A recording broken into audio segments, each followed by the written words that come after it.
E por isso eu quero convidar você a abrir no livro de Êxodo, no capítulo 16, Êxodo 16.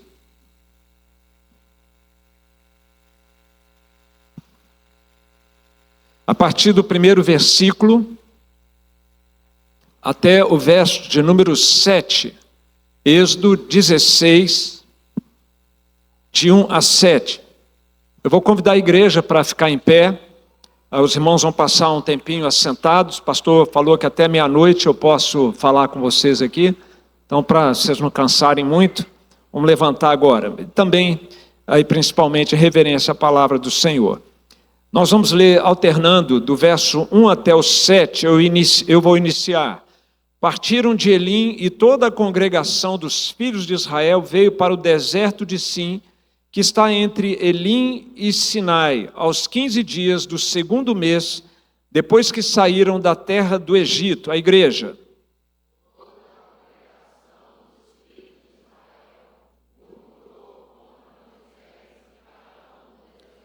Disseram-lhe os filhos de Israel: quem nos dera tivéssemos morrido pela mão do Senhor na terra do Egito, quando estávamos sentados junto às panelas de carne e comíamos pão a fartar, pois nos trouxeste a esse deserto para matardes de fome toda esta multidão.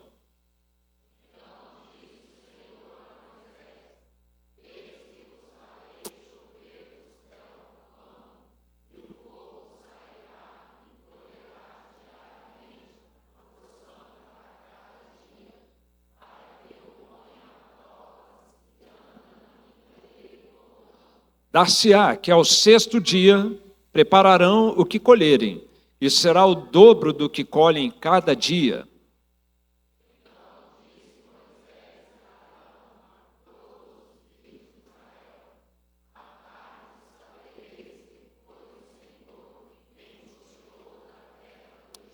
Todos juntos, e pela manhã vereis a glória do Senhor, porquanto ouviu as vossas murmurações. Pois quem somos nós, para que murmureis contra nós? Vamos orar, meus irmãos. Senhor, o teu livro santo, a tua palavra, a tua voz escrita, Senhor, está aqui diante de nós. E nós precisamos ouvir a voz do Senhor nessa noite. É a nossa mais profunda necessidade. E para que Jesus seja engrandecido diante desta igreja, dos seus visitantes, dos seus membros, nesse dia de festa, fala conosco, Senhor. Em nome de Jesus oramos. Amém. Pode se assentar, meus.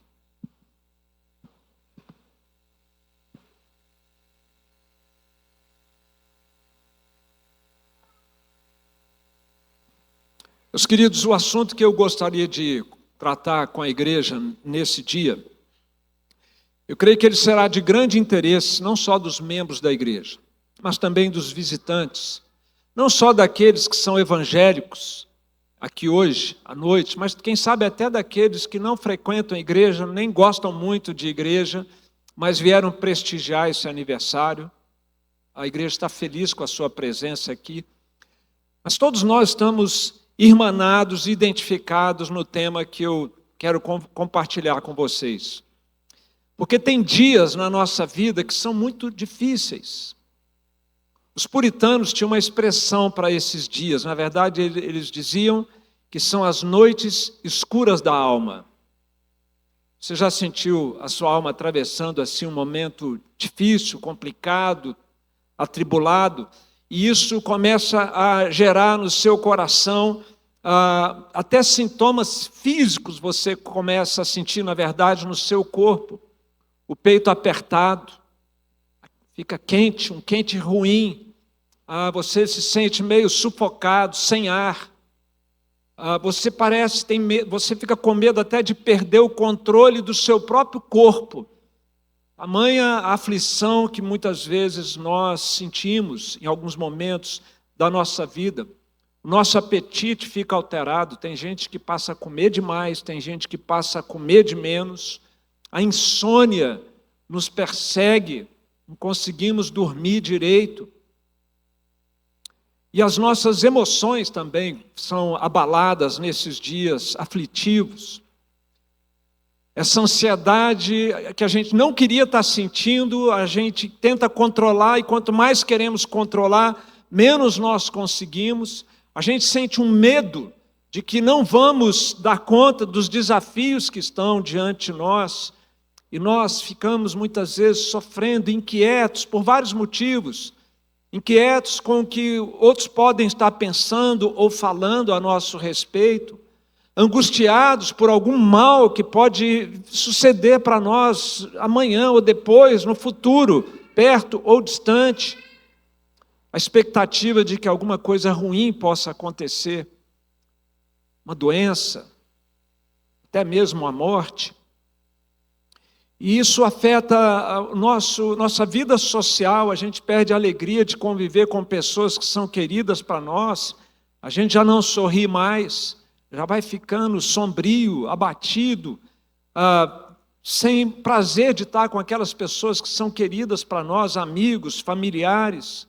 E os motivos que levam a isso são os mais diversos. Podem ser essas notícias ruins que o tempo todo estão aí nas mídias sociais, né, no Instagram, e tantas outras formas de informação que chegam até nós, guerras, rumores de guerras, problemas na economia, na política, mas também coisas mais próximas da nossa vida pessoal, um desafio acadêmico, uma prova na escola, uma apresentação a ser feita no trabalho. Cada um sente de uma forma diferente a sobrecarga da vida, os relacionamentos que podem estar sendo difíceis na família, no casamento, no trabalho.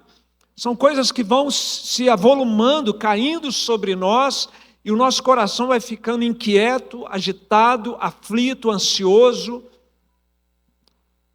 E esta situação vai trazendo sobre nós, então, uma angústia muito grande. Meus irmãos, tudo isso para dizer que o mundo em que nós vivemos é perigoso. Todo mundo nesse mundo tem ansiedades. Eu e você, cada um de nós, crentes e não crentes. Todo mundo. Por isso nós precisamos aprender a lidar com isso, porque nós vivemos num mundo caído, num mundo quebrado, num mundo amaldiçoado por Deus desde a queda, e aflições, motivos para termos aflições serão inumeráveis e virão de tempos em tempos sobre nós. Mas nós precisamos e podemos, graças a Deus, aprender como lidar com essas situações, como lidar com a ansiedade do nosso coração, de uma maneira que não apenas nós possamos sobressair ou prevalecer sobre esses momentos de ansiedade, mas principalmente para que, ao fazermos isso, o façamos de um modo que Jesus seja engrandecido. Meus irmãos, o texto bíblico que nós acabamos de ler vai nos ajudar nesse sentido, porque há uma situação de grande ansiedade sobre o povo de Deus. Israel tinha sido liberto por Deus, através de Moisés e Arão, do Egito. Isso aconteceu por volta do ano 1500 a.C., e Deus humilhou todos os deuses do Egito através daquelas 10 pragas que aconteceram ali. E eles estão já há 45 dias de marcha, desde que eles saíram do deserto, e nesse período eles começaram por um oásis chamado Elim. Ali foi muito bom, tinha tamareiras, coqueiros, água, e eram centenas de pessoas, centenas de milhares, 600 mil homens, de 2 a 3 milhões de pessoas, incluídos homens e mulheres. E eles pararam primeiro nesse oásis no deserto, e imagina que baita oásis que não era, e eles agora vão para o Monte Sinai, onde Deus vai dar a eles os mandamentos e tudo aquilo que nós sabemos que vai acontecer no Sinai. Só que entre o oásis e o Monte Sinai, onde Deus se manifestará poderosamente, tem um deserto aqui no meio do caminho. E eles estão nesse deserto agora. 45 dias de viagem, e eles então entram no deserto chamado de Sim, e num deserto ali, onde eles entraram, você sabe o que tem no deserto? Nada. Só Só deserto, não tem água, não tem planta, não tem animais, só deserto. Para qualquer lado que você olha, 360 graus, você só vê calor, terra esturricando, o sol rachando e a situação, o pior lugar onde se alguém pode querer passear ou mesmo transitar. E é ali, nesse lugar e nessa hora, que eles começam a sentir fome. Tudo que eles haviam despojado dos egípcios, quando eles saíram de lá, vocês lembram? Que eles despojaram os egípcios, levaram mantimentos, tudo foi acabando, agora eles estão vendo que os mantimentos vão acabar, que suas mulheres, seus filhos, suas crianças vão morrer de fome. E eles parecem que foram tomados por aquela ansiedade que Jesus vai dizer lá no Sermão do Monte, que leva as pessoas a dizer: que comeremos? Que beberemos? Com que nos vestiremos? Como viveremos nesse deserto? E então, toda a congregação, de acordo com o texto que nós lemos, começa a murmurar. Você imagina milhares de pessoas, mais de 2, 3 milhões, e a murmuração como um burburinho fermentando, passando de tenda em tenda, de família em família, e aquilo foi bater lá em Moisés e Arão, e toda a congregação murmurou contra eles, contra aqueles 2 líderes, e falaram: olha, era melhor vocês terem deixado a gente no Egito, vocês trouxeram a gente para morrer aqui, lá nós estávamos, segundo o texto bíblico aqui, junto às panelas de carne, comíamos pão a fartar. Parece que eles estavam meio com amnésia, né? Porque o que o faraó fez com eles no final do tempo deles lá foi um massacre, foi terrível. O tacão, né, o ferrão do faraó em cima de Israel. Mas eles começam a murmurar contra Moisés e Arão, porque eles não viam nenhuma perspectiva de alimento, de solução ali. E o Salmo 78, que faz uma referência a esse episódio do deserto, o salmista registra as palavras que eles diziam: pode acaso Deus preparar-nos mesa no deserto? Eu gosto muito desse versículo, pastor Luiz, porque ele, para mim, é o versículo que melhor representa os meus 10 anos no Híbro. Porque lá no Híbro, quando nós chegamos ali, tudo que Deus fez ali, até o ponto de hoje se tornar um seminário, é a resposta a essa pergunta aqui. Podia Deus, por acaso, preparar um seminário no calor desértico de Rondônia, na década de 90? Pois Deus podia. E eu falava esse versículo com os nossos alunos. Vamos orar, meus irmãos. Vamos orar, porque eu citava esse versículo, porque Deus pode preparar-nos uma mesa aqui no deserto, mesmo na falta de muitos recursos e de perspectivas que nós experimentávamos há mais de 30 anos lá em Ji-Paraná. Mas o fato é que eles desafiam a Deus com essa pergunta. Deus não tem como Deus fazer nada aqui. E Deus então responde ao povo, responde a Moisés e Arão e diga: não, pode falar com o povo, que eu vou fazer algo inusitado, algo que eles jamais podiam imaginar. Eu vou fazer chover, mas não vai chover água, não, vai chover pão. Vai chover pão no deserto.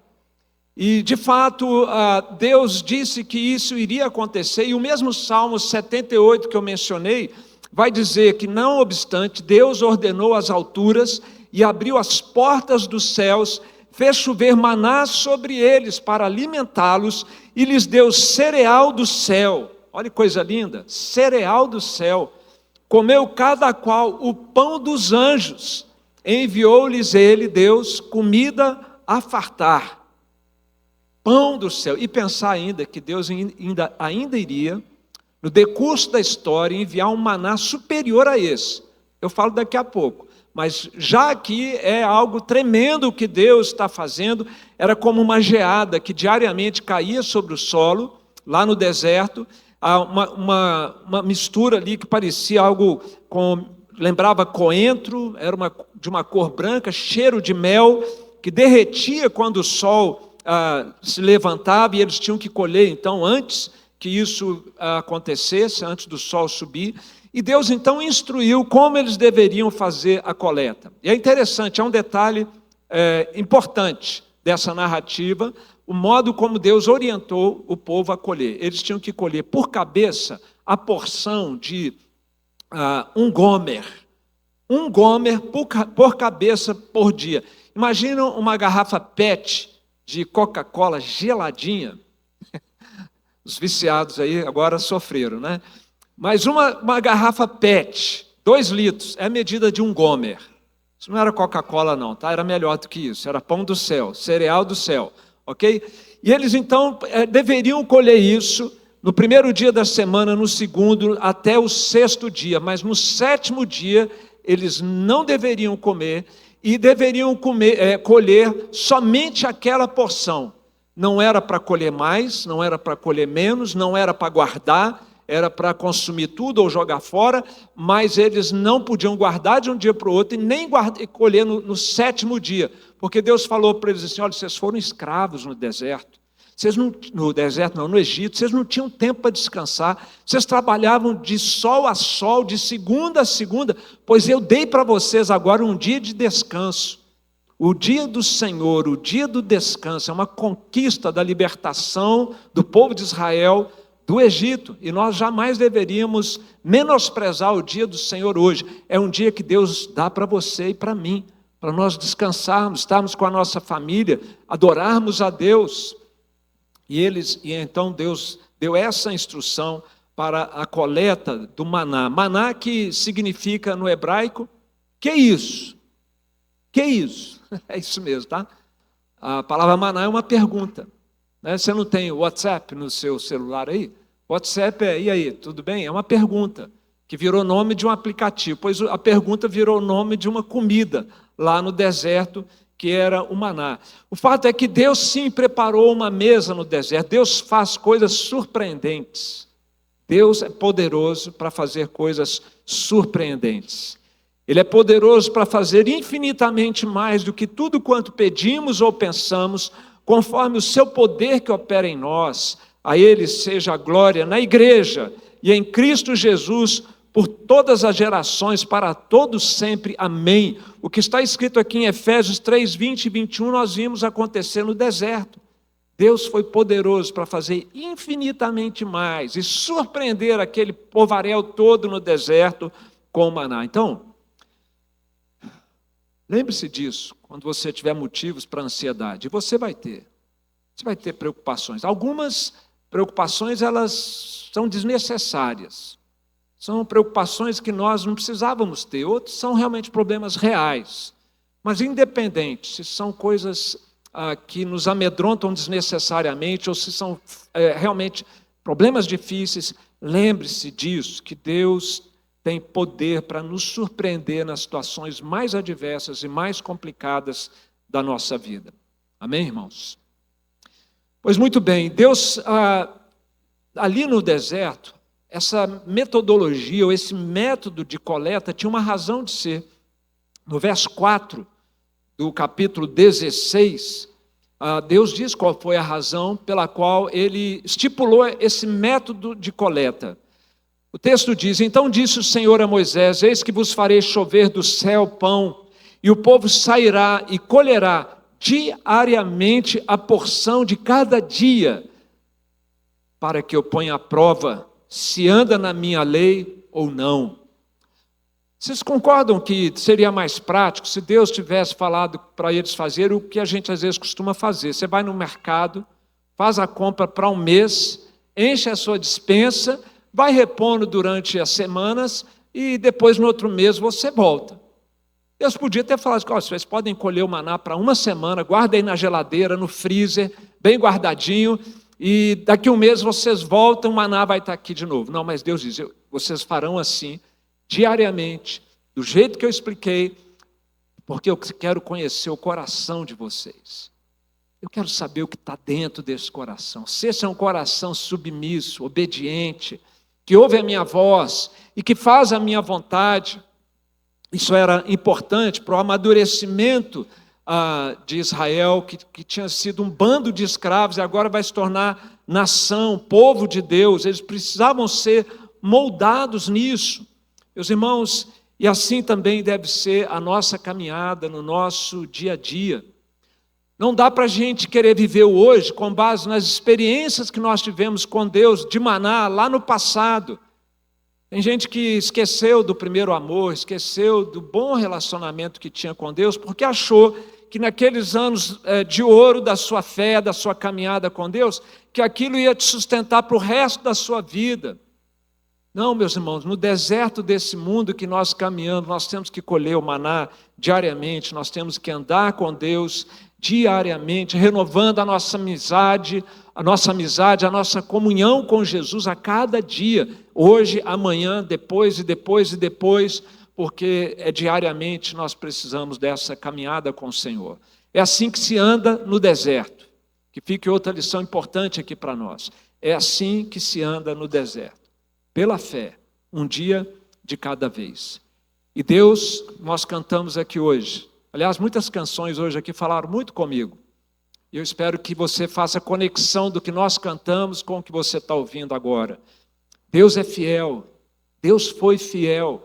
No final deste capítulo, o último versículo, penúltimo versículo, no capítulo 16, diz assim: e comeram os filhos de Israel maná 40 anos, até que entraram em terra habitada, comeram maná até que chegaram aos termos da terra de Canaã. Por que o maná acabou quando eles chegaram na terra de Canaã? Vocês lembram? Precisava de 2 homens para carregar um cacho de uva. Era a terra que manava leite e mel. Não precisava mais de maná. O maná você precisa no deserto. Mas quando chegou ali, Deus então sustou a entrega do maná. Mas enquanto precisou, 40 anos vezes 365 dias, o maná caiu, com exceção do 7º dia em cada semana. Olha que coisa extraordinária. A grande lição que fica, meus irmãos, dessa passagem bíblica, e que eu quero trazer agora algumas aplicações para os irmãos, a grande lição é que Deus cuida do seu povo. Deus cuida do povo da aliança. Deus cuida de quem tem uma aliança com Ele. E isso é motivo para nós celebrarmos, se já temos essa aliança, é motivo para nós abrirmos o nosso ouvido, porque se não temos ainda essa aliança, e nos perguntar, espera aí, que aliança é essa? Como eu posso fazer para ter essa aliança? Porque, como eu disse, o mundo é perigoso, problemas vão existir, motivos para ansiedade vão brotar dentro do nosso coração e em volta de nós. E se Deus cuida do povo da aliança, nós devemos aprender, como povo da aliança, a desfrutar desse cuidado de Deus. E quem não tem uma aliança com Jesus ainda precisa correr rapidamente para debaixo da proteção do Senhor. A primeira aplicação que eu quero trazer para os irmãos aqui é que, se Deus cuida do povo da aliança, nós precisamos nos arrepender. Primeiramente, nos arrepender da nossa tentativa de autossuficiência. Nós herdamos isso de Adão e Eva. Quando Adão e Eva ouviram o conselho de Satanás, quando Satanás disse, comam, desobedeçam, e vocês serão como deuses. Vocês não vão precisar mais de Deus para dizer para vocês o que é bom e o que é mal. Vocês vão poder viver de acordo com as suas regras, com a sua força, para os seus objetivos. Olha que coisa boa, e vocês não vão morrer. Pai da mentira, mentiroso, enganador. Ele disse que o mundo ia ser um mundo cor-de-rosa para Adão e Eva, se eles desobedecessem a Deus, que eles seriam agora mini-deuses, e não iam mais precisar de Deus.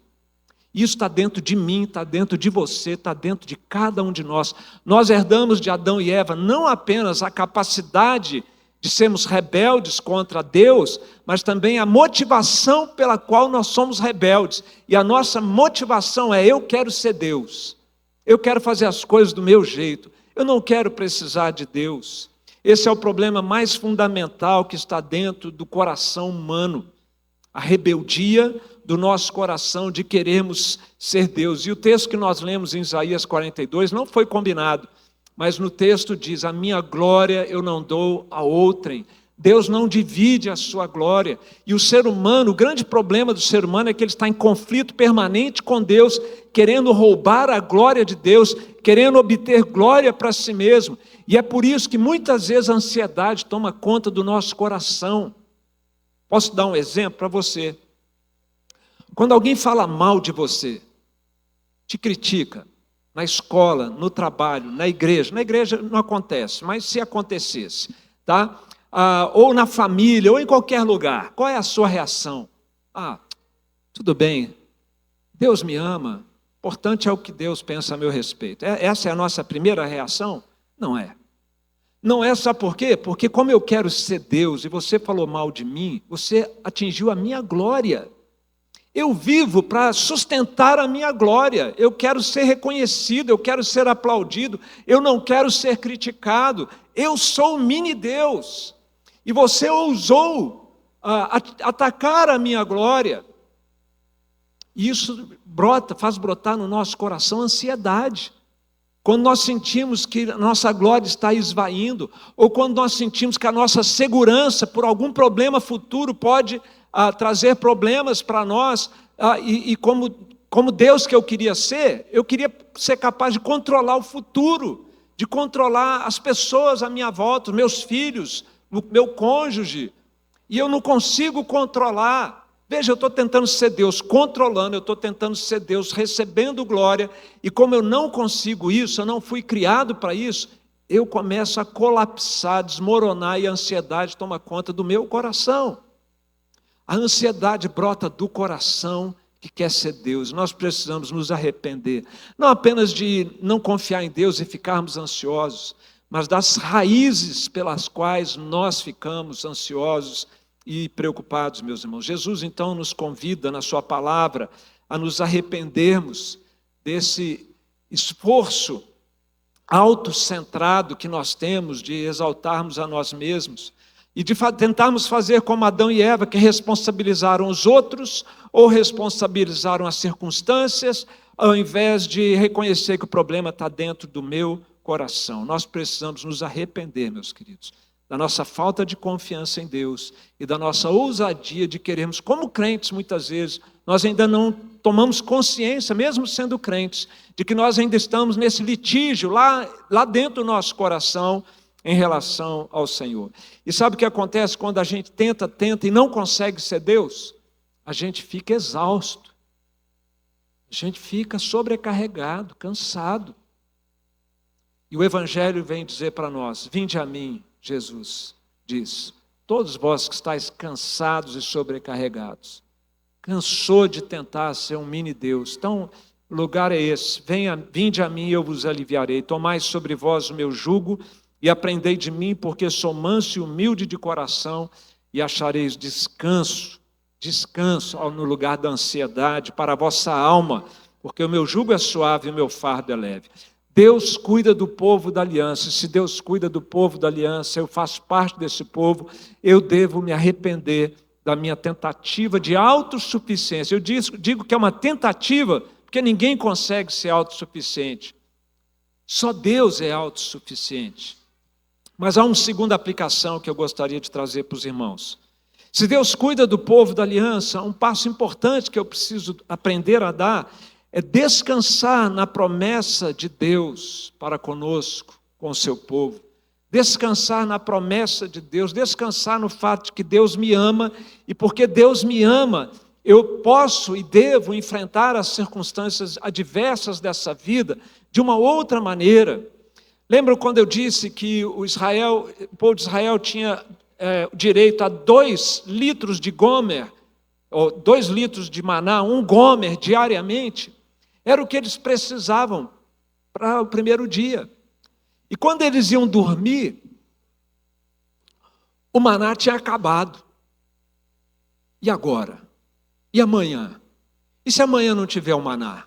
Como é que vai ser? Não duvido nada que teve gente perdendo sono lá durante algumas noites. E eles só foram começar a dormir bem quando eles perceberam que depois de uma semana, um mês, um ano, o maná nunca deixava de ser derramado por Deus ali. É o que nós precisamos, meus irmãos. Nós precisamos de um maná Nós precisamos de um gomer da graça de Deus para cada dia da nossa vida. Nós não estamos preparados, meus irmãos, para o dia de amanhã. Hoje é dia 19 de setembro. O que vai acontecer no dia 20 de setembro?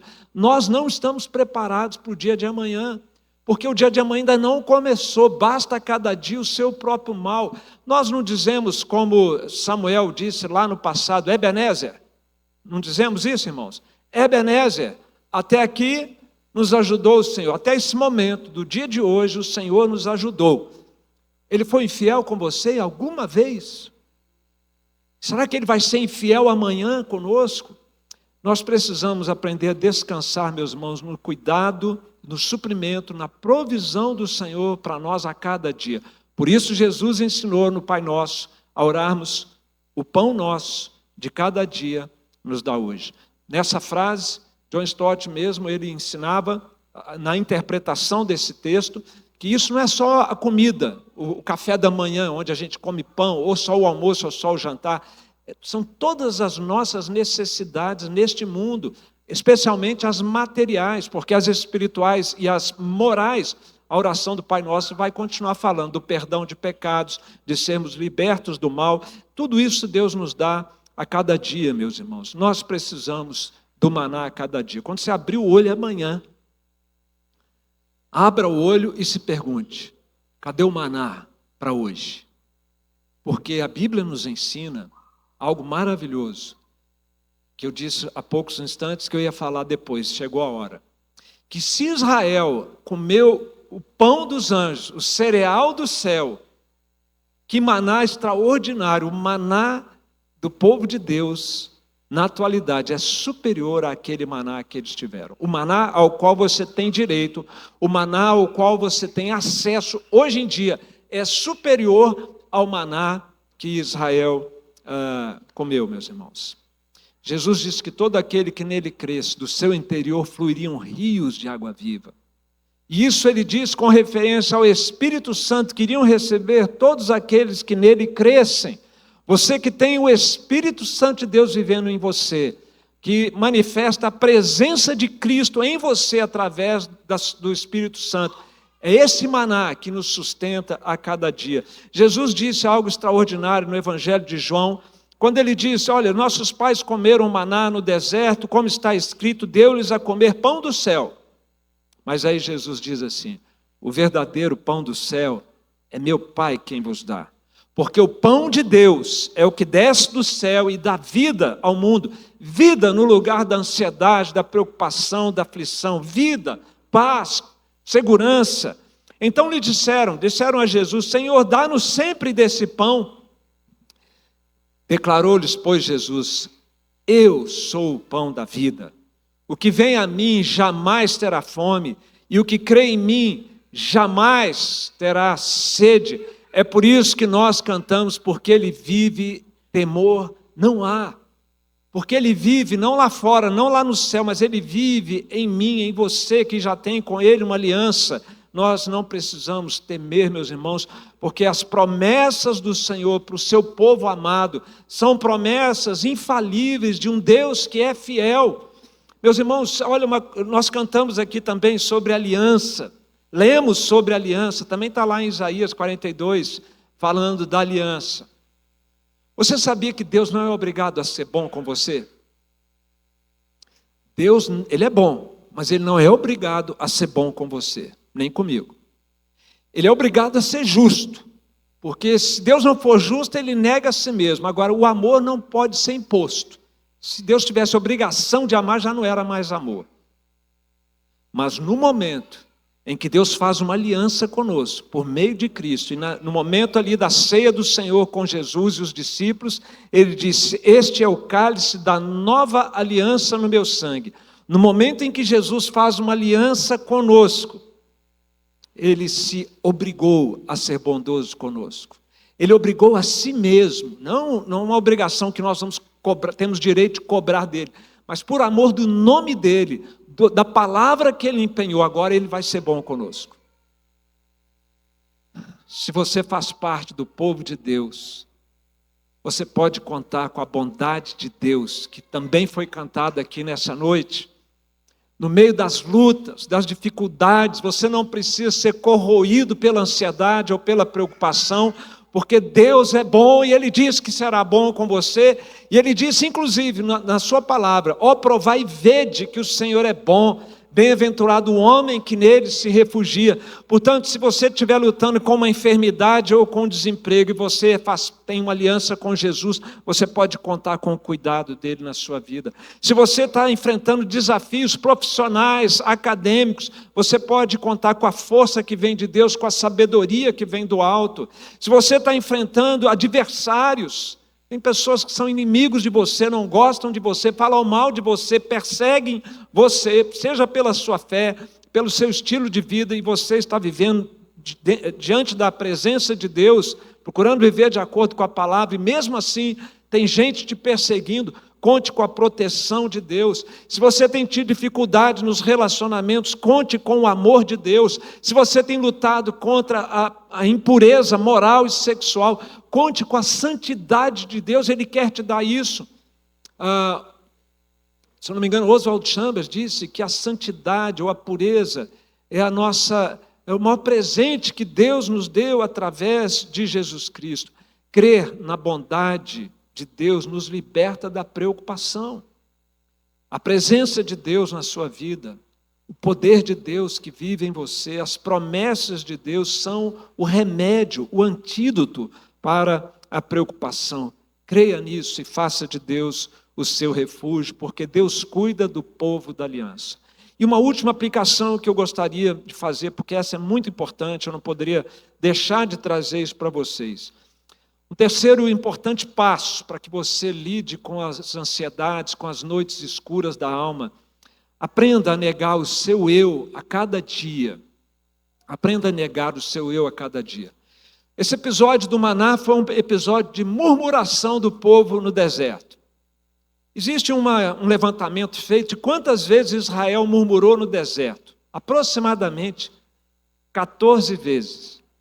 E quando você lê essa história, quando eu leio essa história, eu fico indignado com Israel. Você não fica, não? É possível. Tudo que Deus fez, depois do maná, logo aqui no comecinho da viagem, eles ainda foram murmurar mais um monte de vezes. E aí quando entraram na terra prometida, também passaram a adorar outros deuses. A gente fica indignado com esse pessoal. Depois de tudo que eles testemunharam, depois de tudo que eles viram, é inacreditável que eles conseguiram continuar sendo um povo murmurador contra o Senhor. É inacreditável que eles tinham essa mente ansiosa, preocupada. Ao invés de se conter no dia de hoje, a mente deles estava sempre escapando para amanhã. O que comeremos? O que beberemos? O que vai acontecer? Quando eles chegam lá em Jericó, eles falam: não, pessoal, nós somos gafanhotos, eles são gigantes. A mente ansiosa, você não consegue segurar essa mente ansiosa, ela está sempre escapando para amanhã, cheia de preocupações. A gente fica indignado. Mas será que nós somos tão diferentes assim? Porque é capaz que hoje à noite você está ouvindo essa mensagem aqui, seu coração está sendo acalmado pela palavra de Deus, pela ação do Espírito Santo. Mérito nenhum do pregador, mérito do Evangelho, da obra de Jesus Cristo, da palavra de Deus, e você sai daqui: tá bom, vou descansar no Senhor, vou largar essa coisa de querer ser Deus, agora vai ser diferente. E aí você começa a semana, né? Ou termina a semana, vai começar outra, mas vai que acontece alguma coisa, um gatilho, que faz suscitar aquela sua fraqueza que te leva a ficar ansioso e preocupado, e você começa de novo: ai meu Deus. Já aconteceu isso com você? Seja em relação à ansiedade ou qualquer outra área, a glutonaria, imoralidade sexual, quantas coisas que nós somos reincidentes, fofoca, falar mal dos outros, não vou parar com isso nunca mais. Aí a gente passa um tempinho, a gente ouviu a instrução bíblica, a gente aprendeu, mas a gente começa a desmoronar de novo. Isso é porque nós não estamos lembrando que Jesus falou que para ser discípulo dele, nós temos que nos negar dia após dia, tomar a cruz, dizer não para o nosso eu, Deus faz um milagre dentro de nós, de nos dar paz, de acalmar o nosso coração, de fortalecer a nossa fé, mas nós temos que fazer a nossa parte com Ele, no milagre que Ele já está fazendo dentro de nós, de obedecer, e quando nós formos tentados a assumir o controle de novo, como mini-deus, a gente diz, não, para a gente mesmo. Quando nós formos tentados a ficarmos alterados, abalados, porque tem alguém falando da gente, a gente diz não para a gente mesmo. Isso é negar a si mesmo, é terminar de tirar os trapos da sepultura do velho homem, que nós não somos mais. Agora nós somos um novo homem, uma nova mulher em Cristo. E essa é a roupa que nós devemos nos revestir a cada dia, meus irmãos. Os pecados, eles não podem e nem precisam nos dominar mais. Mas para isso nós precisamos negar a nós mesmos dia a dia. O que os antigos chamavam de mortificação do velho homem, ou mortificação, na verdade, da carne.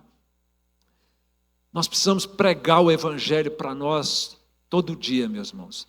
Esse evangelho que diz, somos pecadores, queremos desafiar a Deus, queremos ser mini-deuses, o evangelho nos denuncia, nos expõe, mas temos que pregar o evangelho também que diz, mas a graça de Jesus é suficiente, porque você já foi liberto disso. Se você está em Cristo, você faz parte do povo da aliança, você tem um maná superior, que é o Espírito Santo de Deus que vive em você, você pode e deve dizer não para o pecado, seja ele qual for. Deus cuida do povo da aliança. Nas noites escuras da sua alma, quando o seu peito apertar, ou até para que isso nem aconteça mais, arrependa-se da tentativa de autossuficiência, de querer ser um mini-deus, como Adão e Eva queriam. Descansa no amor de Deus, que faz promessas de cuidado, de amizade para conosco, e negue-se a cada dia essa tendência de voltar nesse processo de autossuficiência, essa tendência de não confiar no amor de Deus, negue-se a si mesmo. E por fim, você que não é um crente em Jesus, olha o que você está perdendo. Deus cuida daqueles que têm com Ele uma aliança, nesta vida, e principalmente na eternidade, vida eterna. Mas eu diria que o melhor que Deus tem a oferecer para nós que somos igreja, e para você que está aí considerando se tornar também um crente, um discípulo de Jesus, o melhor que Deus tem para oferecer a nós é a reconciliação com Ele, é a amizade com Ele. Essa é a amizade, é a coisa mais importante. E porque nós temos essa amizade com o Pai por meio de Jesus, Ele cuida de nós aqui e Ele nos levará salvo para o seu reino celestial. Amém, queridos? Deus abençoe a igreja.